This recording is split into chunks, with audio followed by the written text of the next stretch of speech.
चलिए, रस के अवयव या अंग हम आगे देखेंगे। इसको हम ऐसे समझेंगे कि देखिए लिखा है ना, कुछ प्रत्येक रस का कुछ जो है अवयव या अंग होता है। ठीक, इसको हम अलग अलग उदाहरणों से समझने का प्रयास करेंगे। अब एक उदाहरण हमने पिछला वीडियो बनाया था वीर रस पर। अभी हम श्रृंगार रस को आते हैं। तो हम पहले ये जान लेंगे कि श्रृंगार रस को रसराज कहते हैं, रसों का राजा है। जो 11 रस हिंदी में हैं, इसमें ये रसों का राजा है श्रृंगार रस। और श्रृंगार भी दो प्रकार का होता है, संयोग श्रृंगार, वियोग श्रृंगार। संयोग श्रृंगार क्या है? जब पति पत्नी या प्रेमी प्रेमिका का मिलन होता है कहीं पे, किसी श्लोक में, किसी उसमें चौपाई दोहे में, तो वहाँ पे संयोग होगा। संयोग माने होता है समधन योग, मिलना। वियोग माने विशिष्ट, योग माने अलगाव। अक्षर वी का जो उपसर्ग है इसका अलगाव के अर्थ में उपयोग किया जाता है। तो वियोग श्रृंगार, दो श्रृंगार होते हैं। तो मैं राम भगवान का उदाहरण लेकर के दोनों श्रृंगारों को यहाँ कवर करूँगा। उम्मीद करता हूँ आपको बेहतर समझ में आ जाएगा। पहले तो 4 अंग देखेंगे। आश्रय इसका है श्रृंगार रस का। पहले तो स्थायी भाव देखेंगे, तो यहाँ लिखा हुआ है रति होती है। आश्रय है नायक, मतलब जिस आश्रय का मतलब ये है, 4 अंग हैं। आश्रय का मतलब जिसके हृदय में रस स्थान बनाएगा, घर बनाएगा ना। आश्रय माने होता है घर, निवास स्थान। तो नायक के हृदय में श्रृंगार रस ने घर बनाया। अब घर बनाया कैसे? सहारा कहाँ से मिला उसको? जब मजदूरों के सहारे से घर बनता है ना, तो इसमें सहारा मिलेगा, नायिका होगी, उसी के सहारे उसके हृदय में रस पैदा होगा। किसके सहारे पैदा होगा? नायिका के सहारे। नायिका आलंबन है, जिसके सहारे पैदा होगा वो आलंबन है, और जिसके अंदर पैदा होगा वो आश्रय है। उद्दीपन मतलब भड़काने वाले माहौल क्या हैं?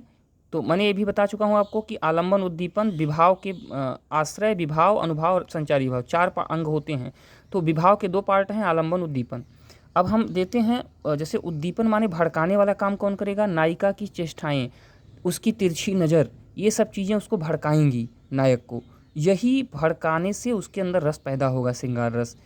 अनुभाव क्या है?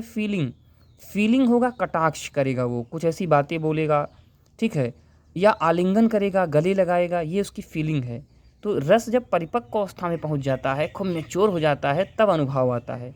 नहीं तो ये 2 अवस्थाओं तक सीमित होकर रह जाता है। ठीक, मतलब कहाँ कहाँ तक? मतलब आश्रय और दीपन तक सीमित होकर रह जाएगा। आगे देखेंगे, संचारी भाव है लज्जा। अच्छा, संचारी भाव 33 बताया मैंने, हिंदी साहित्य में माने गए हैं रस के हिसाब से। तो यहाँ पे लज्जा या हर्ष पैदा होगा। हर्ष पैदा होगा किसके अंदर? जो आश्रय है उसके अंदर। ठीक, आगे देखेंगे, उदाहरण एक हम आपको बताएंगे, तब ज़्यादा समझ में आएगा। लता ओट तब सखी न लगाए, श्यामल गौर शरीर किशोर सुहाए। सॉरी, लता ओट तब सखी न लगाए, श्यामल गौर किशोर सुहाए, देखी रूप लोचन ललचाने, हर से जनु निज निधि पहचाने। ये चौपाई है रामचरितमानस की, गोस्वामी जी ने लिखा है। यहाँ पे सीता जी वाटिका में हैं, राम भगवान और अपने भाई लक्ष्मण के साथ जाते हैं वहाँ पर। तो वो लोग लता ओट तब सखीन लगाए। तो सखियाँ जो है लता की ओट में छिप करके राम भगवान को देखती हैं। तो देखती क्या है कि श्यामल गौर किशोर सुहाए, एक का शरीर सांवला है, एक का गोरा, मतलब राम का सांवला, लक्ष्मण का गोरा है। ये दोनों सुशोभित हो रहे हैं, लंबे चौड़े, देखने लायक। देख रूप लोचन ललचाने, लोचन माने आँख, इनके रूप को देख करके उनकी आँखें ललचा जाती हैं। हर्षे माने खुश होती हैं वो। जनु माने जानिए, जनु जानिए, इसमें अलंकार भी है, जनु जानो, मनु मानो, उत्प्रेक्षा अलंकार है, आपको बाद में बताया जाएगा। ऐसे मानिए जैसे उन्होंने निधि पहचाने, कोई संपत्ति मिल गई हो, ऐसा लगा हो जैसे मेरी ही संपत्ति है, मेरी ही प्रॉपर्टी है, ये तो मेरा होना चाहिए था। फिल्मों में बताते हैं ना, ये तो आप मेरे हो, इस टाइप का। अब भैया आश्रय क्या है? किसके दिल में घर बनाया श्रृंगार ने? सीता जी के। मैंने लिख दिया है, ये देखिए मैंने यहाँ बनाया, सीता जी के लिखा मैंने। और जिसके हृदय में ये घर बनाता है रस, तो बनाया सीता जी के हृदय में। आलंबन सहारा क्या था? राम, जिसके सहारे रस पैदा हुआ, राम की सुंदरता इस सहारा हुआ, रस पैदा कर हुआ जिसके सहारे। उद्दीपन भड़काने का काम किया सुंदर रूप ने। ये देखिए मैंने ये यहाँ से ये तीर मार करके ऐसे ले गया हूँ मैं, देख रूप, लाइन में आया है रूप, उद्दीपन हो रहा है। उद्दीपन माने यही भड़का रहा है सीता जी को श्रृंगार रस के प्रति। और एकांत वातावरण भी भड़का रहा है, ब्रैकेट में लिख दिया मैंने। अनुभाव क्या है, फीलिंग क्या आई सीता जी के अंदर, वो अनुभाव में आएगा। तो फिर देखिए जान लीजिएगा, आलंबन उद्दीपन विभाव के पार्ट हैं, ये दोनों एक ही हैं, चार ही अंग होते हैं रस के।